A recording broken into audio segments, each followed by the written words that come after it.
Rahul here for Punchout Boxing. Delighted to be here with Eddie. I know you're a jet setter, but it's always good to see you return home to your local turf and support the locals. Of course, it always feels great. We're in Raynham, it's 20 minutes from the office.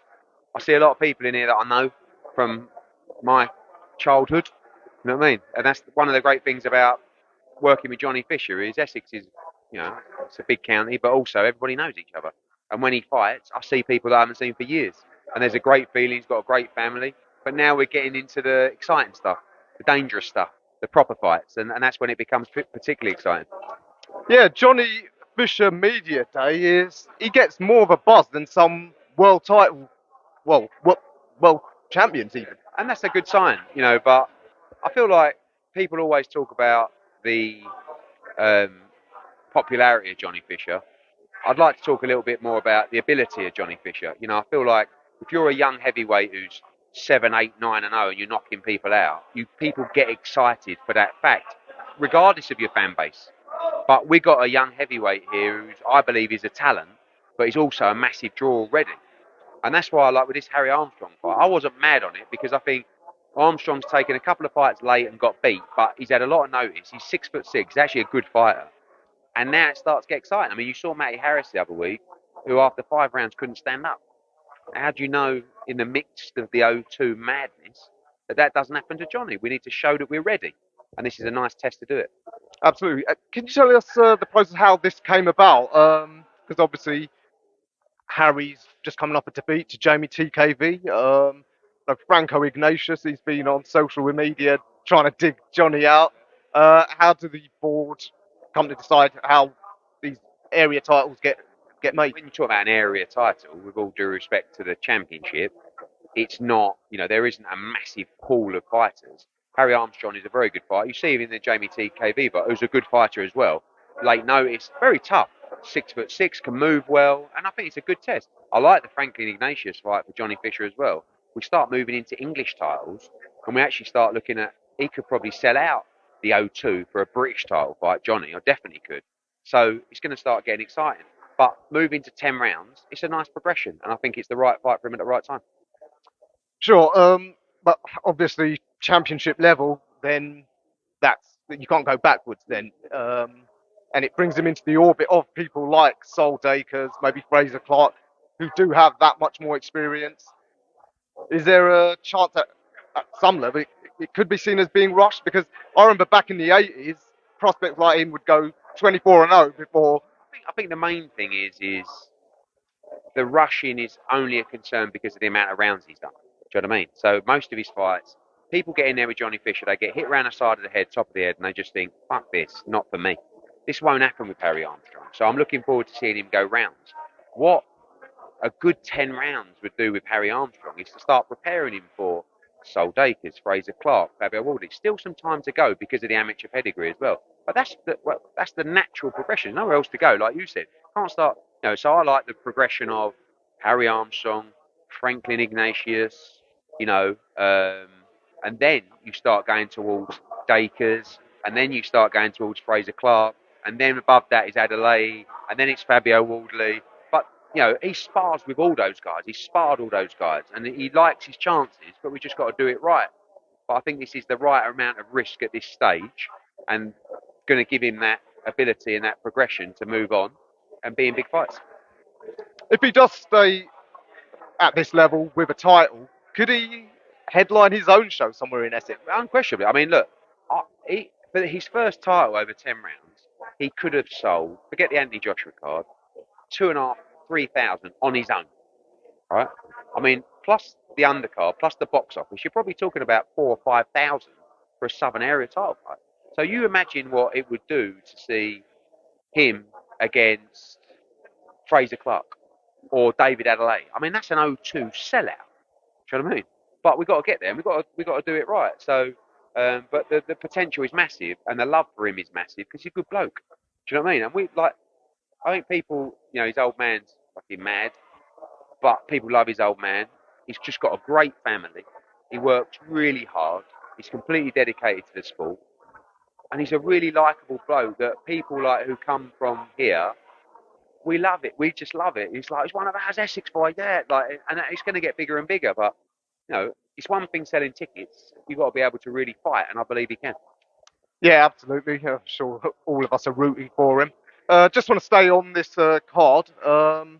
Some fans are, as they do online, criticise the same, compare it to the last time Joshua and Whyte fought the undercard. It's not got as many big names, more the prospects. Is that because it's just the market? AJ and Whyte want so much more money. Obviously, they're much bigger names now than they were, but also we haven't finished the card. There's at least one heavyweight fight, probably two coming, and it's going to be a big card. I mean, sometimes people look back on those cards and they see names that actually weren't that big at the time, but like a Luke Campbell in his 8th or 9th fight. Not saying on that card, oh, Campbell was on there. It's like, yeah, he was like having a 6-rounder. Do you know what I mean? And maybe in time, George Liddard or Maisie Rose or Campbell Hutton will be a big name themselves. But you've got Hergovich against Dempsey McKean, tremendous fight, very important for the heavyweight division.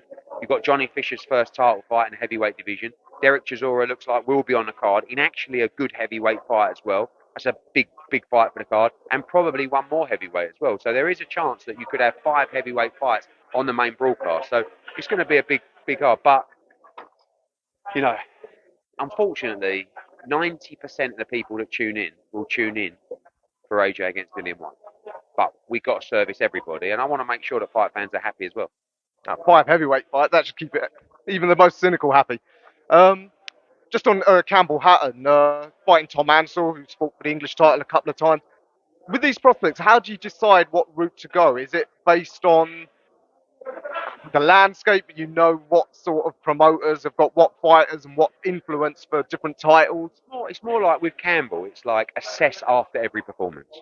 Like, Campbell's now had, what's he had, 14, 15, but so it's like he's had a lot of fights, but he was a complete novice when he started. Do you know what I mean? So some of these guys, you look at Andy Cruz, right? You look at Pat McCormack, you look at these guys, they're ready to fight for titles in their first fight, second, third, fourth fight. Campbell's not.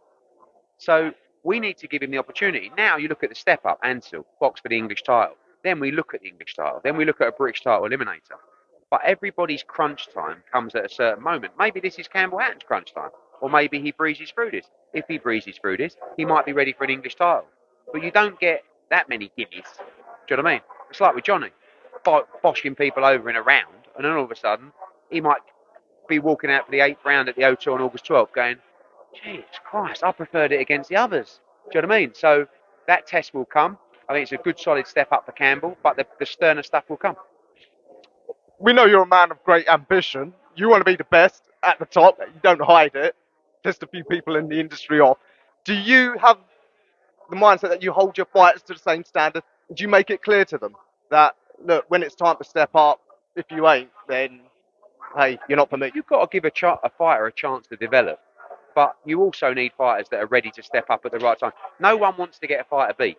The trainer and the manager will always be much more protective than the promoter, because we get criticised for putting on shit fights.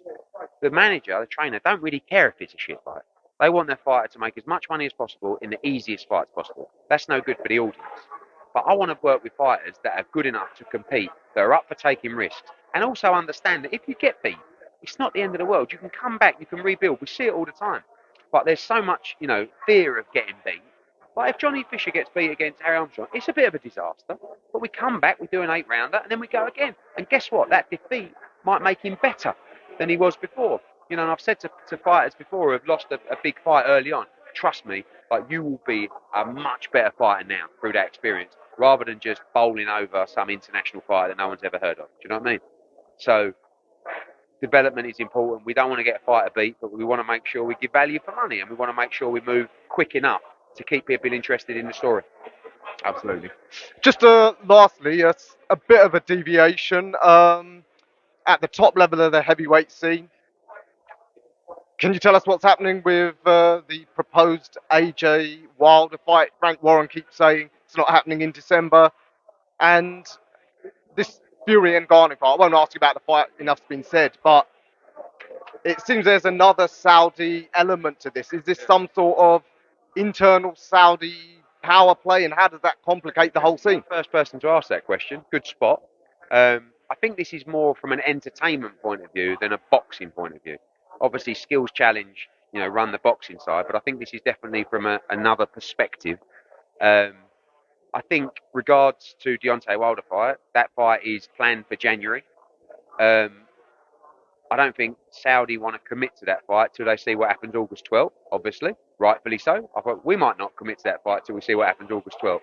But that fight is there, ready to happen, but it's all subject to AJ winning and coming through August 12th safely. So, squeaky bum time. Dillian Whyte's trying to spoil the party. He wants to fight Deontay Wilder and be ready for a massive fight and a great night August 12th. But Frank Warren, he has kept emphasising this isn't a game changer. I'm presuming he's not talking about the fight because we know what that fight is. I'm presuming he's talking about this other Saudi element. No, I don't think so. I think he's trying to build up the fight. You know, it's the first time the number one heavyweight in MMA as boxer. At the end of the day, if I did it, he'd be calling it the biggest load of shit that's ever existed. But it don't really matter. I don't blame them. They're making a load of money for an easy fight, but he should be fighting Alexander Usyk for more money. But he also understands how tough that fight is. He's not stupid, Tyson Fury. So maybe he's trying to bank a few quid before he takes the risk. Good luck to everybody. I hope they have a lovely time. We'll see. Eddie, always a pleasure. Thanks for your time.